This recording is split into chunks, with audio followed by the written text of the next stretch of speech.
St. Vincent women's basketball coach Jimmy Petruska didn't play college basketball. He was even cut from his high school team as a sophomore.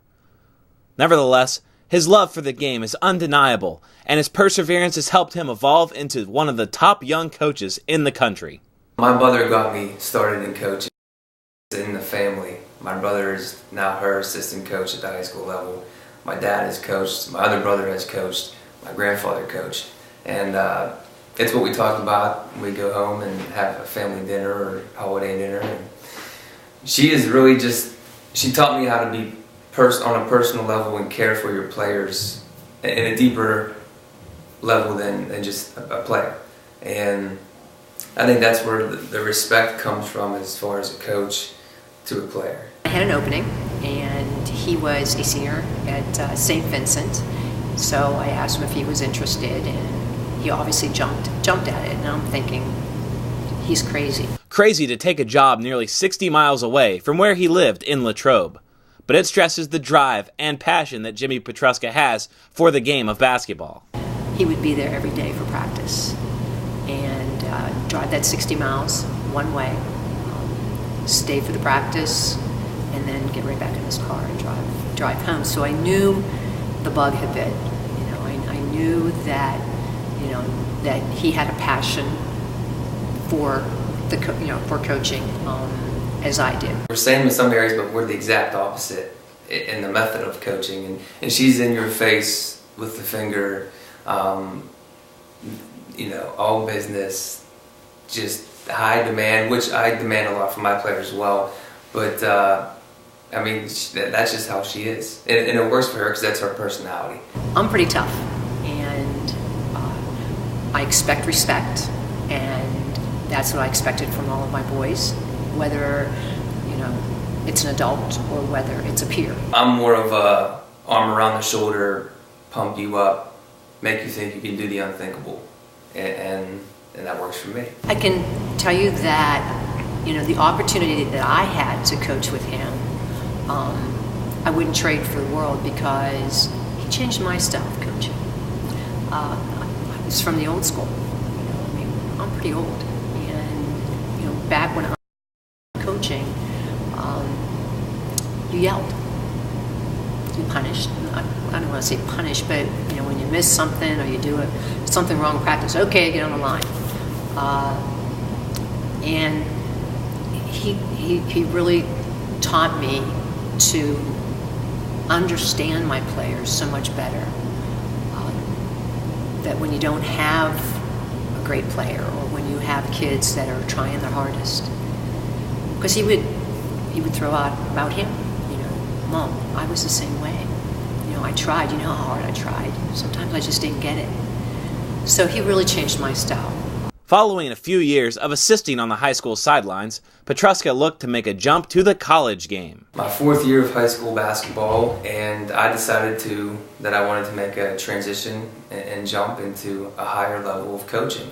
And it just so happened that St. Vincent was where I was landing at the moment in time. I did not plan on coming back here to coach. I think I applied for 30 different positions, mostly local from the Cranberry Mars area, from where I used to live. And Coach Zawacki was the first to get back to me. She said, come on up for an interview, and she hired me that day. A short stint as a graduate assistant led him to a full-time assistant coach position under Kristen Zawacki. After her untimely passing on Christmas 2010, Petruska suddenly became just the second head coach in program history. He was a little bit different as an assistant. Naturally, he played a different role, and that's where my relationship started with him.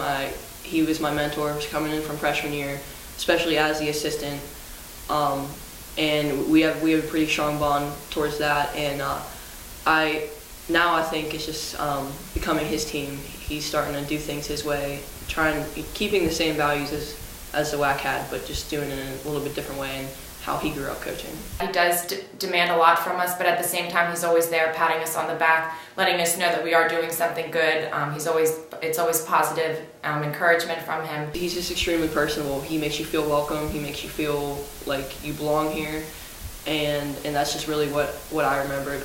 He made me feel comfortable, and he really I bought into his message right away. And that's just really essentially why I came here. I study so much about a recruit that they don't even know I'm looking at.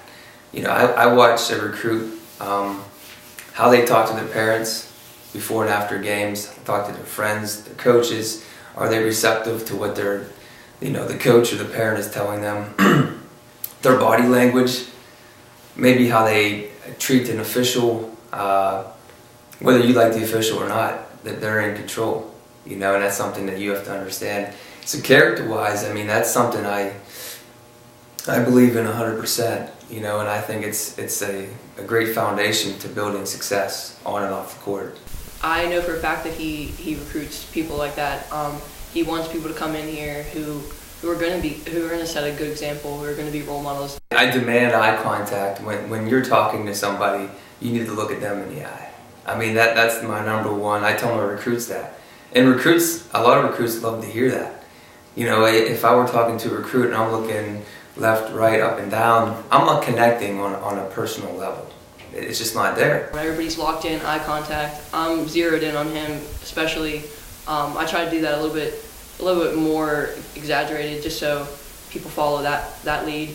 As a captain, I try to do that. But he doesn't, he rarely has to yell at us about, pay attention, listen up. People just automatically do it. And that just comes from what kind of leader and what kind of coach he is. People respect what he has to say and know that that's what needs to be done. He knows what he's talking about. Character is a backbone of any successful program.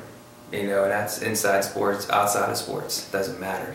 And character is who you are when you're tested. Adversity is who you are when you're tested. And who you are is what your character brings out. He's definitely helped me grow, not only as a player but also as a person. He's helped me tremendously on the court with my confidence, like with my shooting. He's always in the gym with me, helping me just get up shots. He's always rebounding for me. And then off the court, he's just been a really good mentor and a leader in terms of school, upon graduation. So in all aspects, he's definitely been a really good person to look up to. He's been a tremendous part in who I've become as a player, as a person, overall in general and anything. Like I said, he's been my mentor for a while. He believes in me 100%, probably more than I believe in myself. He trusts me. Our opinions, we think pretty much alike, almost exactly alike actually, which is nice because we're always on the same page. But he really just instills confidence in me and lets me have free reign to do what I want on the court, like athletically wise. But at the same time, I mean, we're always on the same page. So anything that he wants, I'm already ready to do that. Despite coaching at one of the most successful basketball programs in the PAC, Petruska has even bigger dreams for St. Vincent, this year and beyond. Win the PAC conference, hands down. And I really want to get back to that national recognition, and it might be a lofty goal, but I want to win a national championship. I've seen a lot of the teams throughout the national level, and there's no reason why we can't do it. There's no reason why we can't work a little harder to get to where we need to get to. And I think it's very achievable. I also want to raise our team GPA. I really want to push them academically and continue to push them just focus-wise as far as how bad do you want it. I mean, the tools are here. I think the talent is here. I believe in that. Now, how bad do you want it? So as far as the vision for the program, I want to continue to push it forward, even more so than it's ever been before.